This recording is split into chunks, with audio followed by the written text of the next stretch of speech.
Let's say you're building a travel planning application. We have a book trip function right here that gets a trip request that contains some request data. There's some APIs, a couple of other things. Now, in principle, this function works perfectly. Does a bunch of things, as you can see right here. But now there's a feature request. Can we include the hotel reservation number in the confirmation email? Sounds like a 5-minute change. The way to add it is that we have this email sender class. We add this hotel reference argument, and then we can add it, in this case, to the print statement. But obviously, this could be an API call to an email client. And then finally, you see in book trip, we get this response from the hotel API. So in my email sending, I can simply add it here, like so. And that should do it. But then a few days later, you notice, hey, actually, analytics is broken now and invoices don't work anymore. And some other developer from your team tells you, whatever you do, don't touch this function again.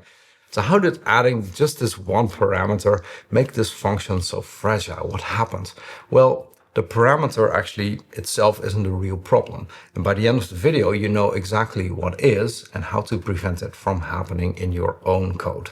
Now, if you want to get better at designing maintainable software, check out my brand new software design mastery program. It's a complete system for understanding software design fundamentals, learning how to make better architectural decisions while AI helps you write the actual code.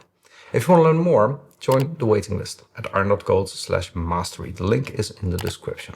In this particular example, I have two files. One is called domain, so this contains all the models from the domain, like a country, a traveler, destination, the trip request, an itinerary, booking. These kind of things are all in here, plus a few extra classes to support them, like a booking repository, sending emails, analytics. Now, actually, the code doesn't really do anything. You could, of course, connect this to a database or do other things with it, but it's really just there as an example. The interesting part is what happens in the book trip function that we have right here. So this does a bunch of things. So it creates the itinerary, it reserves the flight via a flight API, it reserves a hotel room via a hotel API, it creates a booking and saves it. It then checks the visa, it creates the invoice, sends confirmation email and does some tracking and finally returns the booking. Nothing here is individually bad. The problem is that this function is, of course, very big, and every new feature will be added to the same book trip function. I've shown these types of examples before on the channel. We've had many videos where I started with a large function and then refactored it into smaller ones, which I'm also going to do here. But here there's one more interesting thing that happens, in particular, if you look at how data spreads throughout the different areas of the function. In particular, this hotel reservation reference. This basically spreads everywhere. We have it now in the send confirmation method. We're passing it there.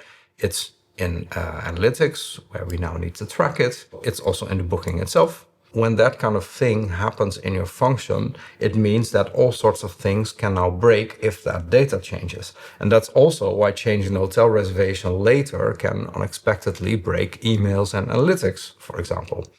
So because this function knows about flights, hotels, persistence, visa rules, emails, analytics, every dependency is basically another place where changes are going to ripple through this entire system.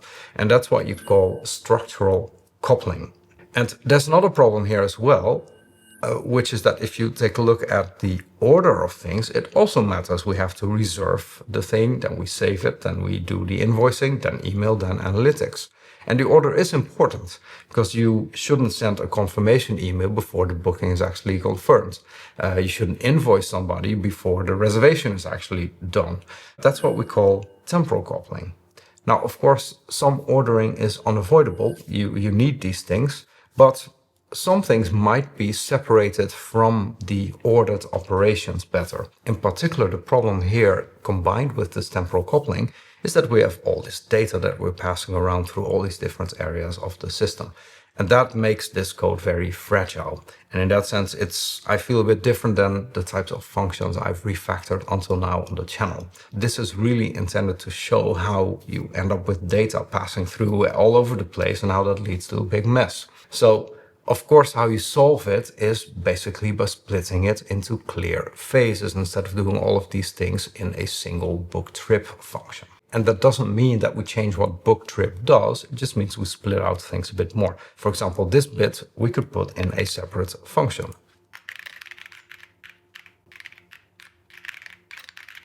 And this gets the trip request and it's going to send back an itinerary. There we go. And then we basically paste this here and then we return this. And then in book trip, what we do is we simply call this function with the request, like so. You can do this for other parts of the book trip function as well. In particular, this kind of logic, we probably want to move that out of the booking function, which should do mainly orchestration, and have this logic basically be part of the domain, because this kind of check whether the traveler's passport country is different from the destination country, and then we have to check for a visa. What you can also do is actually add that to the domain, so it's part of the domain logic. And then because we already have these different domain objects, we can actually benefit from that structure that's already there. For example, we have a traveler class, that's a person with a name, email, and a passport country. And there you could have a method that checks whether this traveler needs a visa for a particular destination. And that's where we have the logic. And then for the itinerary, it has a traveler. We could there have a method that checks whether a visa is required by calling this method on the traveler. So in this case, we're more relying on the structure within the domain. We're moving that important logic to the domain while book trip mainly does the orchestration. So in order to replace this bit, what you could do is define a function like so.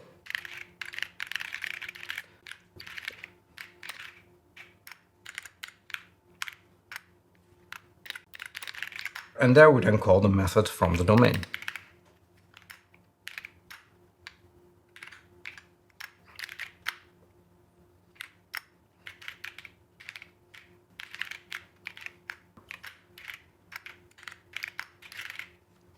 Like so. And now we can remove this if statement and simply write this. Like so. Here I have a more completed version of the same function where I've done all of these things. So I create the itinerary, I ensure that the traveler can enter the destination, we reserve it, we save the booking, we create the invoice. So now this function is much shorter. It does the same thing, but it's split out more. And less of the data is passed around. It's all much less complex. It's just smaller pieces of code with clear responsibilities. And now also notice what happened here with the hotel reference. We do have it here in the booking now, but it's no longer part of sending the booking confirmation or the analytics. Instead, all of these things now depend on a booking object, not some random local variable. And because of that, it also means that changes stay much more local because the structure of a booking is more centralized, and that's also how it's now used throughout the code. So if you go back to the problem I mentioned in the beginning, why did adding one parameter like the hotel reservation reference to the confirmation email end up breaking analytics and invoices? Well, that happened because the booking workflow had become the place where each feature depended on the same implementation detail, which was the hotel reference. Here's the starting point version of the code again. You can see that email depends on it, analytics depends on it. Maybe other parts of the system are going to depend on it too if you leave it like this. Every new feature needs another copy of the same data. So when the data changes, it means that every feature has to change with it. In the after version, the hotel reference hasn't disappeared. It's still here. It's part of the booking where that information also belongs. Email doesn't care how this reference was obtained. Analytics doesn't care either. They just depend on this booking object. And because of that, changing the reservation logic is much less likely now to ripple through the rest of the workflow. Now, the code we have here is still not perfect. If you look, for example, at this function, ensure traveler can enter destination that we added, it does a check visa and it passes the itinerary, traveler, passport country. And that's problematic because we now have to reach into the structure of the itinerary here through multiple levels. If you see that kind of thing in your code, it also means it's going to be more fragile, because if things change in how itinerary is implemented, now suddenly this function is also going to break. So just splitting things up is not enough. You also need to look at how that dependency on data is actually modeled. And what you see here is a violation of the so-called Law of Demeter, which is that you shouldn't reach deep into objects like this, because then you're dependent on the implementation details of the objects themselves. But then how should we change this so that we no longer have to reach into the object? Well, one way to do it is, instead of going like this, is that the itinerary has a couple of helpful methods or properties. So, for example, what you could do is define a property destination country. This is going to give a string, and it's going to return self.destination.country. And this is actually not a string, it's a country object, like so. And now that we have this property, here what we can do is we can write destination country, like so. And actually that's the wrong one. That should be here. Yeah. It seems like a small change here, right?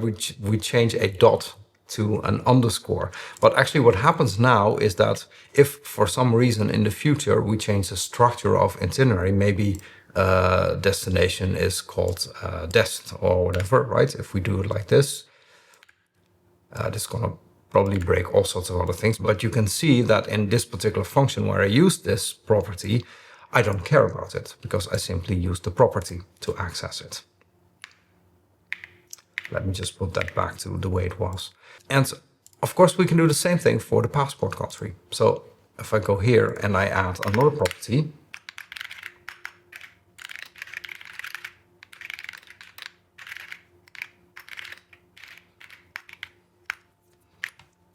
then we can also remove this Law of Demeter violation. And now the code is a lot less fragile. When you have a complex workflow like the booking flow that we have here, don't just focus only on splitting things up. Also look at how data is passed between the different areas of your code.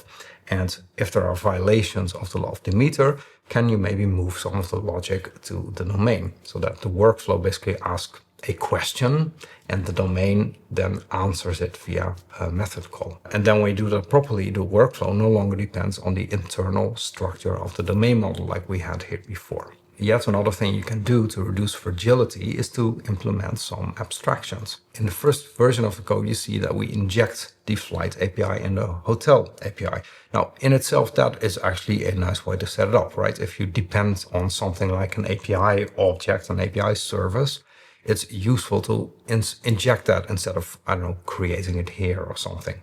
So that use of dependency injection makes a lot of sense. However, there is now a direct dependency on these actual classes. So if you want to change this out to another type of API, if you want to write some tests for this and you need a mock API, it's just going to be annoying that you have this direct dependency. And of course, the way you can solve this is by introducing abstraction. So a common way to do that, at least I do that very often in my videos, is to introduce a protocol. So if we take these API classes, and what I'm going to do, I'm just going to call them like so to make the distinction clear. So we have the real APIs, and we're going to have these two, which are now just going to be protocols, basically interfaces, which I'm going to import from typing. Like so, and hotel API. I'm also going to turn that into a protocol. So now that we've done this, it means that our booking flow now depends on some abstract API, and we can replace it, and we simply provide it with the API that we want, as long as it implements the particular methods that we define here. So the hotel API should have a reserve method and the flight API as well. By doing this, you keep this workflow basically independent of specific implementation. But an important thing to realize is that I'm using this abstraction basically at the edge between, let's say, the domain logic and the use case and the infrastructure. So between the API and the booking flow. I'm not using abstractions that often within the domain. So if you have all these different objects and logic and things like that within the domain, I think it's less of a problem that these are directly coupled than if your domain is coupled with APIs or event management systems or databases or logging systems and so on. If you are developing an application and you want to introduce some abstraction, start at that boundary, separate the infrastructure from the domain. An interesting concept that's related to these types of refactorings is Connascence. And this was introduced by a software engineer called Mailer Page Jones in the early 1990s, when I was still young and unspoiled. This Connascence idea is less well known than things like solid or dry, which most people know about. But I do think it's a quite useful way to think about software design. Connascence means that two pieces of code are connected if changing one forces you to change the other.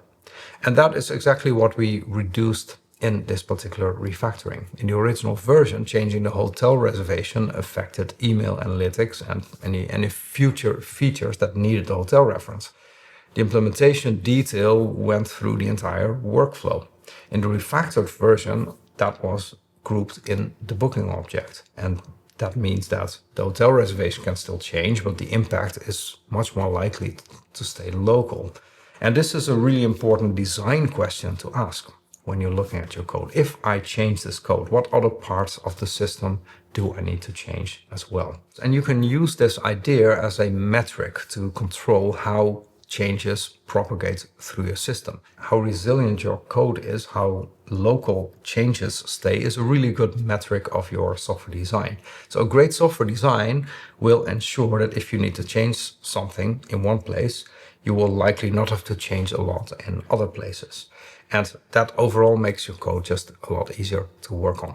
Now, if you enjoyed this video, if you'd like to see more practical software design videos like this one, don't forget to like it and subscribe to my channel so you don't miss any of my upcoming videos. You or an AI coding monkey typically won't write code like this, by the way, from the get-go. But it is going to show up once you've done a couple of iterations without paying attention to coupling. In particular, look at both structural coupling and temporal coupling and think about how changes propagate through your code. I'd like to hear from you. Have you heard of Connascence before? Have you thought about designing your code in a way to minimize how change propagates? Has it happened to you that you did like a small change in your code and it broke things that were completely unrelated? Let me know in the comments. YouTube thinks you might like this video next. Thanks for watching and see you next time.